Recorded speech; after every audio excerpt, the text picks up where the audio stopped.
Hi everyone, it's Mads from Denim and Blether, and I'm here with someone who is the voice, I'm sure you will all know, from Planet Rock. It's Paul Anthony. How are you? I'm good, thanks. How are you? I'm good, thank you. So we're at Ramblin Man Fair today, and you're going to be comparing. So how does it feel to be being asked the questions today by me instead of asking? It's pretty scary, to be honest, because normally, obviously, my comfort zone is the other side of the fence. Yeah. I mean, I've done it, 35 years now, so that's what I do. But when the boot's on the other foot, it's weird. It really is weird. I've done it a few times, but I still don't feel comfortable doing it, which is odd because I talk for a living.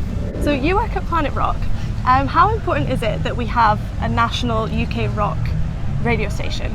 It's 110% important. I mean, when I started out, as I say, all those years ago, the only outlet for rock we got was the Friday Rock Show on Radio 1 and a handful of regional shows that I did on a pop station. So we had like 3 hours a weekend to do a rock show, and that was the only outlet. This is, before MTV launched as a music channel, before VH1, that kind of thing. So that was the only outlet for rock, and it wasn't even full time. So the fact that a national radio station for rock is being supported is brilliant, because I never thought it would happen in my lifetime. I go to the States quite a lot, and you listen to all the American rock stations that I kind of grew up on, and then you'd come back to the UK and we didn't have it, and it was like, why? But I think it's always been down to a lot of people have this misconception of rock fans and rock bands that are all, bikers that live in caves with no income, where really, most rock fans are affluent, they're businessmen, businesswomen, we have surgeons, we have pilots, all part of the audience, and that is the makeup of what a rock fan is nowadays. Suited and booted by day, rocking by night. So you're used to interviewing some of the biggest rock acts in the world, but you always make it look like such an easy conversation. So what do you think is key to a great interview? You just said it, really. I mean, just let people talk. There's nothing worse for me than seeing an interview that has clearly been scripted by somebody who doesn't actually know anything about the artist. So if you're interviewing somebody and you don't know everything about that person, it's your job to make sure you know everything about that person. So when you're chatting, which to me it is, rather than an interview, it's a chat, you're keyed up, but you let them talk. What I would do is throw a prompt as opposed to a direct, I would like to ask you this. So just listen to the person you're chatting to, let them talk, and you feed off that. You have certain things in your mind that you want to bring up, but ultimately it will go down different paths, and that's when you get the best material, I think. So do you have an interview that is most memorable or stands out the most to you?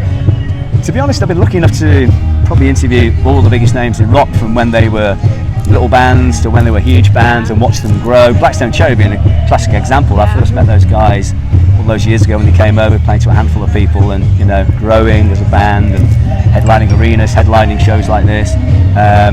It's always a joy to see the bands do that, but I mean, the big artists, for the most part, because you're in the same kind of business, you're a fan obviously, you know your stuff, you kind of get that good reaction back, and that's always nice. One that sticks out is Phil Lynott. I mean, my favourite band ever was Thin Lizzy, still is. And I was lucky enough to interview Phil. I mired his manager to do an interview. He got no product out at the time. It was one of my very early interviews, and sadly, literally weeks after he died, so it became the last radio interview that he ever did. And for me, that is very special as a fan, and also with something like that to kind of hold on to. It's kind of very personal to me, but as a fan, very special too. But no, I've been lucky enough to interview quite a lot of people over the years. Now, obviously, as you've said, you've been in the industry for such a long time. How have you seen it change? Oh, massively. I mean, initially it would be, to have any kind of career pre-internet, you had to have a major record deal. If you didn't have a major deal, most of the time you didn't have a career. And then the record sales, which were massive in those days, I mean, even mid-80s, record sales were massive, and those sales would fund the tour, would fund the merchandise, and it was like this big circle.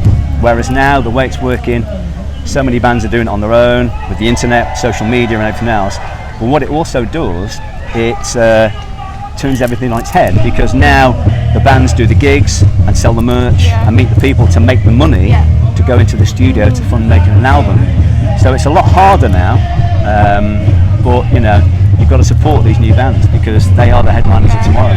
So being a radio presenter, you're normally playing music for everyone else, but what are you enjoying listening to at the moment? There's so much good stuff around. I couldn't pinpoint it. I mean, I'm lucky I get to play 4 hours worth every day. And what we do at Planet Rock is, as well as the established classic rock acts, we support the up and coming new acts, and we watch them grow. Yeah. You know, once we get behind them from the start, you know, some bands like Blackstone Cherry back in the day, which seems so long ago now, to the likes of the newer bands now, Wayward Sons, Raven Eye, who are opening the main stage shortly, bands like that.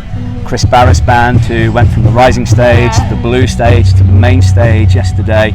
So it's nice when you get on board at the start and you see these bands grow and get behind them. So I like a lot of the new music that's around, and obviously there's still all the classics. I mean, still Live and Dangerous is my favourite album from Thin Lizzy, but there's so many great albums, so many great bands that I don't get sick of hearing it. Yeah. You know, I mean, if I was doing that on a daily basis, 5 days a week, 4 hours a day, and I was getting bored with it, I wouldn't be doing it. You know, I always say it's what I do is not a job; it's a joy.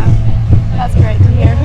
So you're going to be really busy this weekend, obviously comparing, but if you get a chance for a quick break, who are you looking forward to seeing? Well, obviously a lot of the bands on the Planet Rock stage I've seen many times, so I'll be introducing those again today and tomorrow. So it's always a joy to see them. Some of the newer bands that have broken through to the main stage, but also getting around to the other stages as well, because as we mentioned before, you know, with bands like Giannani, Grand Slam, the newer version of Grand Slam, and some of the bands that are on that stage, Collateral, another one that we've kind of supported already, we've got to support those bands. You know, the rising stage is, for some bands, a big start, and it's a big platform. Because if we don't support them, you know, like we said before, a lot of the big bands can't do it anymore. They're dying, retiring, or whatever. So there's going to be a huge gap soon for headliners of tomorrow to headline festivals like this, like Download. And unless you support those kind of bands on the rising stage, get behind them, buy the merch, buy the products, then we're not going to have those headliners tomorrow. So yeah, I like to, you know, I don't have a lot of time between the introductions, but I always like to get out because you always discover something new, and that's the beauty of rock music. Now to finish off, I believe you have some boots you'd like to show us.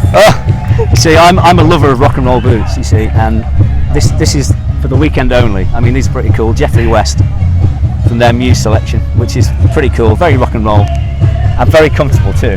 So, yeah. Well, thank you so much for chatting. Keep listening to Planet Rock and come back to Denim and Blether for more. Can I just say as well before you go, I've checked out a few of your interviews, and we mentioned before about up and coming bands taking it to the next level and being headliners of tomorrow. People like you that are keeping the music alive and doing stuff like this online, on the socials, good luck to you, because without you breaking through and bringing those acts and bringing your passion and your rage through, then, you know, the future wouldn't look so good. So well done you. Thank you very much. Pleasure. Nice to meet you. Thank you. And you. Make sure you come back to Denim and Blether for more. Bye.